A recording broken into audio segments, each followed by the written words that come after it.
చెప్పి గట్టిగా బలంగా ట్రిబ్యునల్ ముందు వాదనలు వినిపిస్తున్నాం. నెక్స్ట్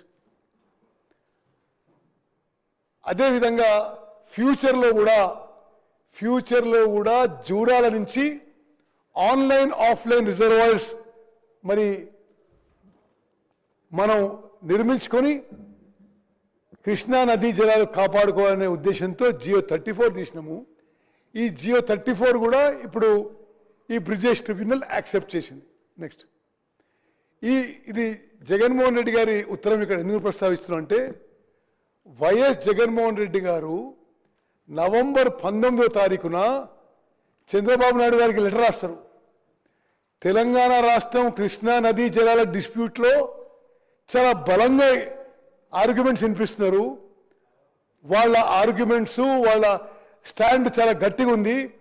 ఆంధ్రప్రదేశ్ అంత గట్టిగా ఆర్గ్యుమెంట్స్ వినిపించడం లేదు అని చెప్పి ప్రతిపక్ష నాయకుడు జగన్మోహన్ రెడ్డి గారు అక్కడ ముఖ్యమంత్రి చంద్రబాబుకి పోయిన నెల నవంబర్ 19వ తారీఖు లేఖ రాసిన విషయం కూడా మీ అందరికీ మనవి చేస్తున్నాం. నెక్స్ట్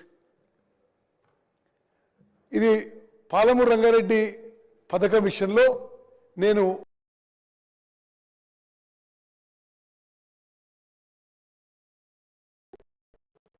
ముఖ్యమంత్రి రేవంత్ రెడ్డి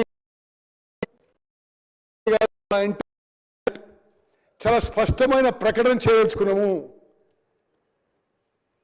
పాలమూరు రంగారెడ్డి ప్రాజెక్టు గతంలో బీఆర్ఎస్ ప్రభుత్వం మోసం చేసింది. మోసం దగ 80,000 కోట్లు దాటే ప్రాజెక్టుకి వాళ్ళు ఖర్చు పెట్టింది కేవలం 27,000 కోట్లు. మేము 3 ఏళ్లలో 90 టీఎంసీ నీటితో 90 టీఎంసీ వాటర్తో పాలమూరు రంగారెడ్డి ప్రాజెక్టు ఒరిజినల్ షేప్లో పూర్తి చేస్తామని చెప్పి ఈ సభ ద్వారా ఉమ్మడి మహబూబ్నగర్ జిల్లా ప్రజలకు తెలియజేస్తున్నాం. అదేవిధంగా ఒక హిస్టారికల్ బ్లండర్ బీఆర్ఎస్ ప్రభుత్వాన్ని జూరాల నుంచి సోర్స్ తీసుకుంటే జూరాల ఎంటైర్లీ తెలంగాణ టెరిటరీలో ఉంది. ఇప్పుడు శ్రీశైలంకి పోయి మనం ఆంధ్ర తెలంగాణకి మధ్యలో ఉన్న రిజర్వాయర్ డ్రా చేసే ప్లాన్ చేస్తే దానికి అనేక వాటర్ అలొకేషన్ ప్రాబ్లమ్స్ అవుతున్నాయి. జూరాల నుంచి ఆ రోజు ఇది ఎప్పుడు ఉమ్మడి ఆంధ్రప్రదేశ్లో జియో ఇష్యూ చేసినారు. ఆ తర్వాత కేసీఆర్ గారు ముఖ్యమంత్రి అయిన తర్వాత దీన్ని స్టడీ చేయిస్తే 25 రోజులు అంటే సంవత్సరానికి సుమారు 27-28 రోజులు 1,00,000 క్యూసెక్లపై ఫ్లడ్ వాటర్ వస్తుంది. వాళ్ళ హయాంలోనే ఇది కేసీఆర్ గారి హయాంలోనే వాళ్ళ ఇంజనీర్ రాసిన విషయమే. 25 రోజులు 2.8 టీఎంసీ లిఫ్ట్ చేసుకోగలిగితే 70 టీఎంసీతో ఇదే పాలమూరు రంగారెడ్డి స్కీము 10 లక్షల ఎకరాలకి 70 టీఎంసీతో 32,000 కోట్లతో ఎన్నడో పూర్తయ్యేది. ఇది వదిలిపెట్టి కామన్ ప్రాజెక్ట్ శ్రీశైలంకి పోయి దీని హైట్ నుంచి 100 మీటర్లు కిందికి పోయి ఖర్చు 2-3 పెంచుకుని తప్పితే మరొకటి లేదు. నెక్స్ట్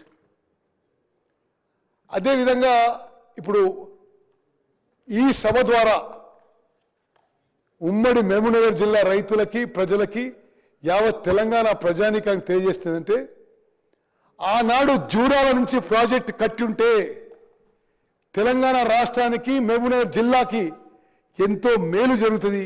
ఇది హిస్టారికల్ బ్లండర్. ఏ విధంగా అయితే తుమ్మడి ఎడ్డి దగ్గర నీళ్ళు లేవని చెప్పి కిందికి తీసుకుపోయి మేడిగడ్డ దగ్గర మొదలుపెట్టి అది కూలిపోయింది. జూరాల నుంచి శ్రీశైలం కిందికి తీసుకుపోయి తెలంగాణ రాష్ట్రానికి తీవ్రమైన నష్టం చేసిండ్రు. నెక్స్ట్ జూరాల నుంచి ప్రాజెక్ట్ కట్టుంటే 3 స్టేజెస్లో 10 లక్షల ఎకరాలకు నీళ్లు పారేవి. ఇక్కడ పంపింగు 5 స్టేజెస్లో జరగాలి. అదేవిధంగా ఈ ప్రాజెక్టు నిర్ణయము జియో ఇష్యూ చేయడానికి వారం రోజుల్లో సి నుంచి ప్రపోజల్ ఈఎన్సీ సెక్రటరీ ముఖ్యమంత్రి అప్రూవల్ అయిపోతాయి. ప్రాజెక్టు పనులకి టెండర్లు మరి ఎందుకు టెండర్లో ఎందుకు ఈ విషయం మన అందరూ తెలిసిన విషయం. నెక్స్ట్ అదేవిధంగా జూరాల నుంచి శ్రీశైలం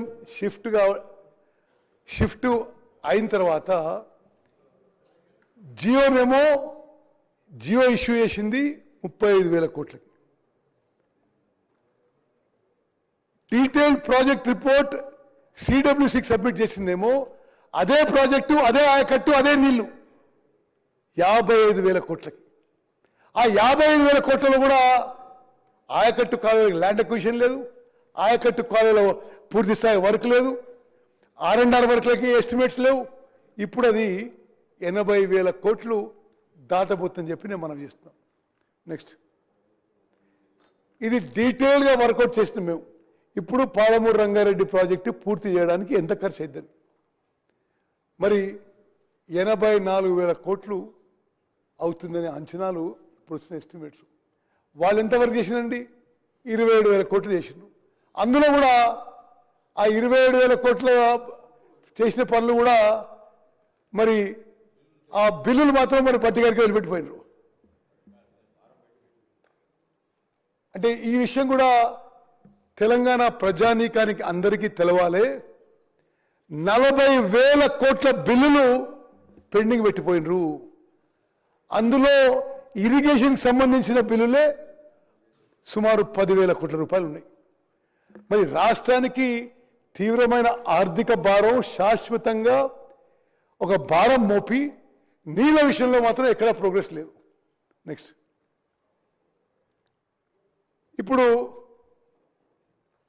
ఈ పాలమూరు రంగారెడ్డి ప్రాజెక్ట్ విషయంలో నేను మరింత వివరాలకు పోను, కానీ చాలా స్పష్టంగా ఈ సభ ద్వారా ఈరోజు మేము ప్రకటిస్తున్నాం.